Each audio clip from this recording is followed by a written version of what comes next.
Bienvenue dans cette micro-série dédiée à l'évolution professionnelle dans le secteur de la petite enfance. À travers des témoignages inspirants, nous allons explorer les parcours de femmes qui ont gravi les échelons dans ce milieu qui offre de belles perspectives de carrière. Si vous vous interrogez sur les transitions de carrière, les compétences à développer et les défis à surmonter dans ce secteur, cette série est faite pour vous. Ensemble, découvrons comment ces professionnels ont su transformer leur expérience en véritables opportunités d'évolution individuelle. Aujourd'hui, je reçois Anita. Pour ce 3e épisode, je vous propose de plonger dans l'histoire d'une éducatrice de jeunes enfants qui, après de nombreuses années d'expérience sur le terrain, est récemment devenue directrice adjointe. C'est un rôle qui demande une grande capacité d'adaptation, de nouvelles compétences en gestion, administrative notamment, et en leadership. Tout ça en gardant cette proximité avec les enfants et les familles. Nous allons parler de son cheminement, des raisons qui l'ont poussée à franchir cette étape dans sa carrière et des défis qu'elle a rencontrés en devenant adjointe de direction. Très belle écoute. Petite commission.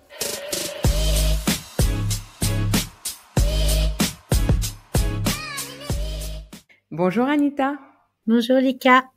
Je suis trop contente de t'avoir au podcast des petites transmissions et encore plus sur ce thème qui traite de l'évolution professionnelle, puisque il me semble que tu l'incarnes parfaitement au sein des petites canailles et même au sein de ta carrière professionnelle. Peut-être pour commencer ce court épisode, est-ce que tu pourrais te présenter, nous dire ce qui t'a emmené dans le secteur de la petite enfance et les quelques postes que tu as pu occuper? Oui, alors moi j'ai démarré dans la petite enfance parce que j'étais préoccupée un peu de l'isolement des jeunes mamans quand elles viennent d'avoir un bébé et quelquefois loin de leur famille, à distance et tout ça. Et c'est cette partie-là qui m'a donné très envie d'accompagner ces jeunes mamans. Et ça m'a permis de découvrir le monde de la petite enfance aussi. Et justement tout ce qui a trait avec les enfants et leur développement. Quel poste tu as occupé alors? En fait, j'ai démarré en créant une halte-jeu. Donc, ça date, c'était en 1994. Et j'avais aucun diplôme dans la petite enfance. J'étais dans l'imprimerie, donc c'est une reconversion, pardon. Et j'ai travaillé 10 ans dans c'était une halte-jeu associative. Donc, j'ai travaillé 10 ans dans cette halte-jeu. Puis, ça a fermé, donc il a fallu que je me diplôme. Donc, j'ai repassé mon CAP petite enfance, mon diplôme d'éducatrice plus tard. Mais j'ai travaillé les premières années donc dans ce lieu pendant 10 ans. Puis ensuite, j'ai travaillé dans le domaine associatif pendant quelques années. Et ensuite, j'ai rejoint un groupe de crèches privées. Et puis, ensuite, j'ai validé mon diplôme d'éduc et je suis arrivée aux petites canailles. Ok. Tu as eu une période donc au sein de la structure sur le terrain. Oui. Et depuis quelques temps maintenant, tu vas nous en parler. Tu es directrice adjointe d'une grande structure. Une grande structure, oui. Combien d'enfants sont accueillis au quotidien? Environ 66 par là. Ok, d'accord. Et alors, comment ça s'est passé cette transition sur le terrain à un poste de direction? Comment ça s'est passé? Alors, j'avais quand même émis plusieurs fois lors de mes entretiens individuels que j'avais envie d'évoluer, même si ça me faisait un petit peu peur, mais j'avais envie. Et quand a été proposé de faire les entretiens avec le nouveau logiciel Zest, en fait, c'est ce qui a permis, je pense, à ce que l'info remonte au siège, en fait, et du coup, était au courant de mes envies. Je pense que comme ça remontait plus facilement. Et puis, il y a eu le soutien aussi de ma manager qui a fait remonter que j'étais prête sûrement à passer à autre chose. Tu parles d'une émotion de peur à l'idée de changer. C'était relié à quoi cette peur, à ton avis? Je pense justement pour avoir été responsable, mais dans un lieu il y a déjà 30 ans quasi. En fait, le fait d'être sur le terrain depuis des années, d'un coup on se demande si on va s'y retrouver dans ce poste, si on va y arriver. Moi, j'avoue que j'avais un peu peur de tous les logiciels parce que je suis pas super, j'ai pas grandi avec l'ordinateur. Et je pense que c'est cette partie-là qui me faisait un petit peu peur, qui est complètement désacralisée depuis que j'ai pris mon poste. Je trouve qu'en fait, on est tellement bien accompagné qu'une fois qu'on a compris le logiciel, c'est pas ça le plus important. Voilà. Tu vas nous en reparler de ça parce que ça m'intéresse. C'est vrai que cette partie administrative, elle peut faire peur, surtout quand on a fait ce choix de profession, en fait, de ce choix de métier pour le bien des familles, comme tu en parles, des parents, des enfants. Et puis finalement, on peut pas faire autrement que de gérer une structure sans cette partie administrative. Alors parle-nous-en, comment tu as été accompagnée là-dessus? Alors, dès le départ, j'ai pu rejoindre l'intégration des nouvelles directrices. Donc, il y a un parcours d'intégration qui est assez complet où, en fait, à chaque moment de formation, on travaille sur un des logiciels. Donc, en fait, ça le permet de l'avoir en main et ensuite, après, dans ma pratique, la directrice de la structure où je travaille, Anne-Claire, m'a beaucoup aussi montré effectivement sur petit à petit, logiciel par logiciel. Et c'est vrai que ça m'a permis de pas avoir plein d'infos en même temps et de se perdre dans les différentes manips, les différents logiciels.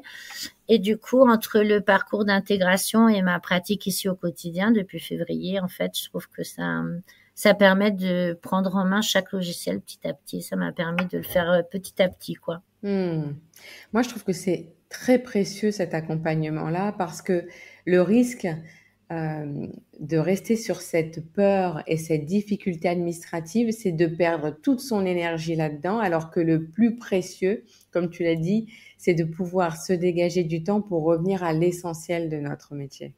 C'est ça.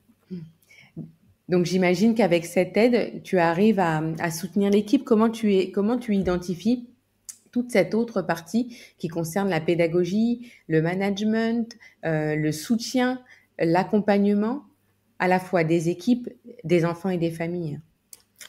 Alors, c'est vrai que quand je suis arrivée, il a fallu faire connaissance aussi avec une nouvelle équipe. Ça faisait 8 ans que je travaillais dans mon autre structure.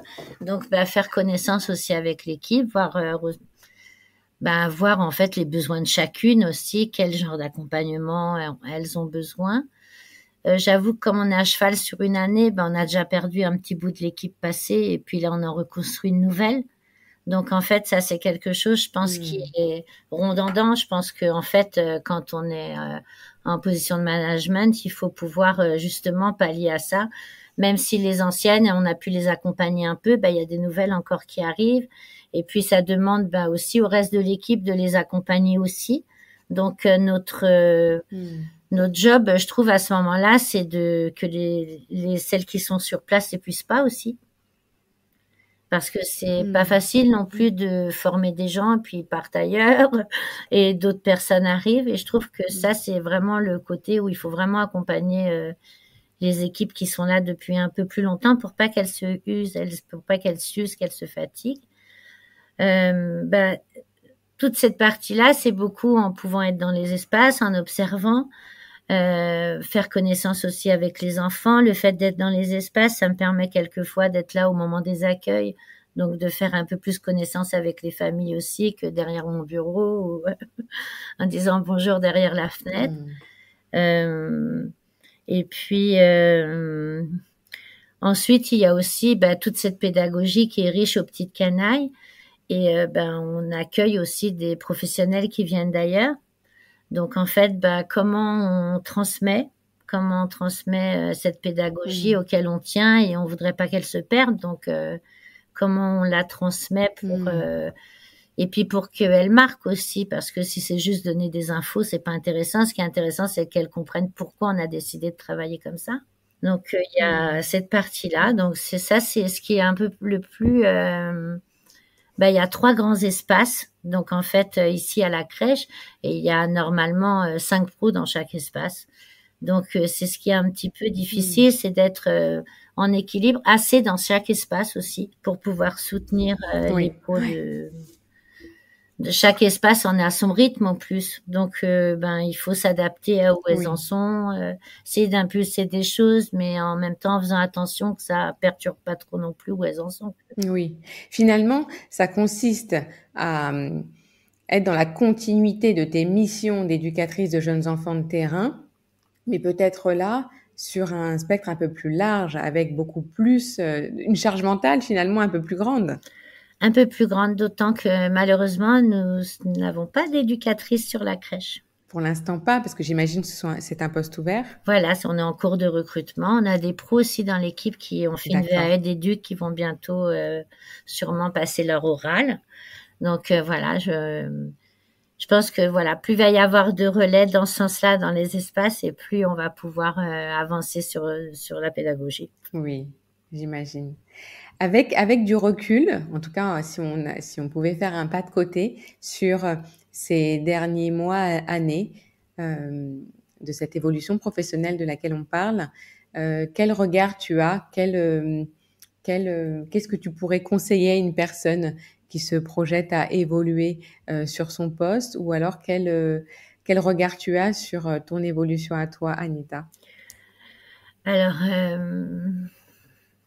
moi, j'avoue que c'est aussi, j'en avais très envie, et ce que ça m'apporte, c'est que ça répond aussi à ma curiosité, ça me permet d'apprendre des choses. Je veux dire, ça faisait tellement de temps que j'étais sur le terrain, même si on apprend tous les jours des enfants, des familles, de nos collègues de travail, etc. J'avais besoin aussi que mon travail s'enrichisse, d'apprendre des choses nouvelles, et du coup, même si c'est des choses que j'avais touchées un petit peu, quand j'ai démarré en créant le lieu, je me rends compte que là, c'est quand même, dans ma posture, c'est un peu différent, parce que quand on est sur le terrain, quand on a envie d'impulser quelque chose, il suffit de le faire, et ça met en confiance le reste de l'équipe, et du coup, elles peuvent imiter ou reproduire, faire autrement. Et quand on est de l'extérieur, on a l'impression qu'il faut faire attention, il faut un peu plus de délicatesse, parce que soit on est là assez longtemps pour pouvoir aussi le mettre en place dans l'espace, ou alors demander aux autres de le faire, il faut qu'elles soient... voilà, c'est vraiment ce côté qui est différent entre, je trouve, le terrain et, pour moi, là, mon poste, d'impulser des choses en pédagogie. Je trouve que il faut s'armer de délicatesse. Je trouve qu'on peut pas juste dire tiens, là il faudrait faire ça. C'est pas comme ça que ça marche, et je sais que c'est pas comme ça que ça a un vrai impact sur les pros. Donc c'est ce côté-là qui est un petit peu difficile. Maintenant, je crois que quand on a envie d'évoluer sur un poste, il faut se lancer, parce que souvent ça vient d'une envie. C'est qu'on en ressent. Enfin, moi, j'en ressentais le besoin dans mon travail. Je vais pas dire que je m'ennuyais, parce que tous les jours, quand j'arrivais à la crèche, j'étais vraiment heureuse de retrouver les enfants, mes collègues, les parents, tout ça. Mais j'avais besoin de peut-être me trouver un peu de... Te challenger. Comment? Te challenger peut-être. Voilà. Ouais. Peut-être me challenger. un peu, voilà, apprendre des nouvelles choses. Ouais. Et après, je trouve aussi que c'est important quand même d'avoir fait du terrain avant de pouvoir manager des équipes. Vraiment, je pense que quelquefois, je trouve que dans le management, il y a des gens qui arrivent qui sont un petit peu jeunes, et du coup, il y a beaucoup de difficultés. Je pense qu'on se rend moins compte qu'on n'a pas été qu'on n'a pas été assez de temps sur le terrain. On se rend moins compte de tout ce qui est difficile à tenir, en fait, et à garder. C'est vrai. La bonne humeur dans une disons équipe, qu'on l'apprend ça se travaille, voilà. Ouais. Super. Merci Anita. Je te propose d'arrêter là pour cet épisode passionnant. Je te remercie beaucoup pour ton partage. Merci, Lika. Et donc le récit de ton expérience. Et j'espère te revoir pour un autre épisode sur les petites transmissions. Merci bien, Lika. À bientôt. Si vous êtes encore là, c'est sûrement que l'épisode vous a plu. Retrouvez-nous sur les réseaux sociaux pour nous laisser quelques mots sur votre expérience, et je me ferai aussi un plaisir de répondre à vos questions. Pour aider à notre visibilité, partagez ne serait-ce qu'à 2 ou 3 personnes autour de vous vos épisodes préférés. Mettez-nous 5 étoiles et mieux, un petit commentaire sur votre plateforme d'écoute préférée. À très bientôt pour de nouvelles petites transmissions.